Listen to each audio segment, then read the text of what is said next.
আজকে এই সমাবেশে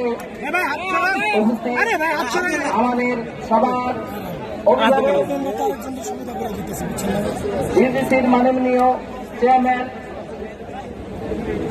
আমাদের শ্রোতাবর্গন স্যার, আমাদের এখানে ইউজিসির মাননীয় সদস্য প্রফেসর তানজিবুদ্দিন খান, আর আমাদের মহোদয়, এখানে আছেন আমাদের শিক্ষক সমিতির নেতৃবৃন্দ, আমাদের আছে টিচার্স অ্যাসোসিয়েশনের নেতৃবৃন্দ, আছেন শিক্ষকবৃন্দ, আর আছেন প্রিয় ছাত্রছাত্রীবৃন্দ এবং সাংবাদিকবৃন্দ।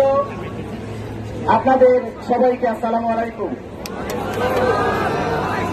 আমাদের যে সিদ্ধান্তগুলো এখন আমি করব সেটা হলো আপনাদের দাবি বাস্তবায়নের জন্য গৃহীত হয়েছে। আমাদের এর পাশে এবং মাননীয় সদস্য আছেন, আপনারা যেরকম রাস্তায় অনেক কষ্ট করেছেন, আন্দোলন করেছেন, ঠিক সেভাবেই স্যারেরা বিভিন্ন জায়গাতে গত অপরিসীম কষ্ট করে আমাদের এই ফলাফল এনে দিয়েছেন। আমরা সশ্রদ্ধ চিত্তে জগন্নাথ বিশ্ববিদ্যালয়ের পক্ষ থেকে সকল শিক্ষক ছাত্রছাত্রীদের পক্ষ থেকে ওনাদেরকে আমাদের প্রাণ ঢালা কৃতজ্ঞতা জানাচ্ছি।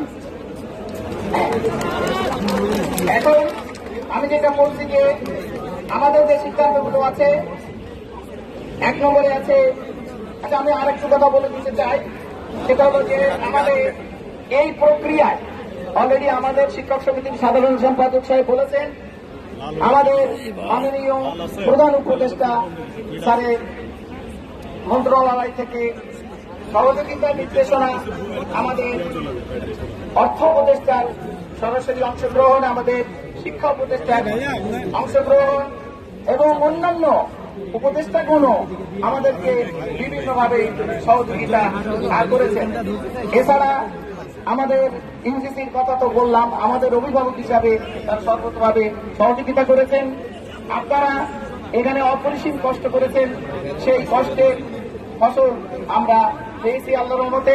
আমি এখন সেই সিদ্ধান্তগুলো করে শোনাচ্ছি। সরকারের পক্ষ থেকে বিশ্ববিদ্যালয়ের পরিচালন বাজেট বৃদ্ধির সিদ্ধান্ত নেওয়া হয়েছে।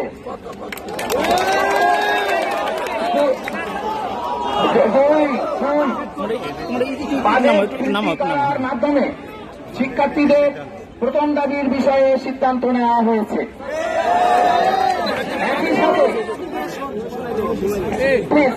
একই সাথে আবাসন সংকট নিরসনে আমাদের শিক্ষার্থীদের প্রয়োজন বিবেচনা করে খুব দ্রুত অস্থায়ী হল নির্মাণের কাজ শুরু করা হবে মর্মে সিদ্ধান্ত নেওয়া হয়েছে।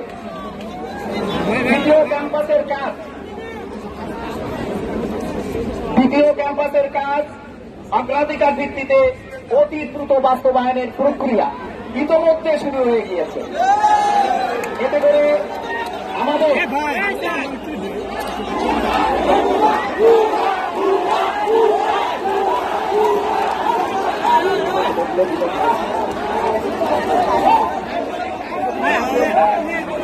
আমি বলছি আপনারা শোনেন, এই কাজ ইতিমধ্যে শুরু হয়েছে। এই কারণে বলছি যে আমাদের এখানে যে আমার আগামী 19 তারিখে এই প্রক্রিয়া চলছে এবং আগামী 19 তারিখে মিটিং আছে। তারপরে আমাদের কাজও কিন্তু আমাদের সেনাবাহিনীর সাথে যৌথভাবে আমাদের কাজ কিন্তু চলছে। আমি আপনাদেরকে বলছি, আমরা তো হয়তো আপনাদেরকে বলি না, আপনাদের যারা অক্লান্ত এখানে পরিশ্রম করেছেন এবং এতদিন আপনারা যে কষ্টভোগ করেছেন, আমি কৃতজ্ঞ চিত্তে সেটা স্মরণ করছি। আজকে সরকার আমাদের এই দাবিগুলোর ব্যাপারে অত্যন্ত ইতিবাচক ভাবে সিদ্ধান্ত নিয়েছেন এবং এই সহযোগিতা অব্যাহত থাকবে। এই হলো আমাদের যে ইউজিসি স্যার আছেন এবং আছেন তাদের সবার জন্য। আপনাদের সবাইকে ধন্যবাদ, সবাই ভালো থাকবেন। আল্লাহ হাফেজ। স্যার এখন কথা বলবে, তারপরে আনুষ্ঠানিকভাবে আমরা যারা আন্দোলন করেছি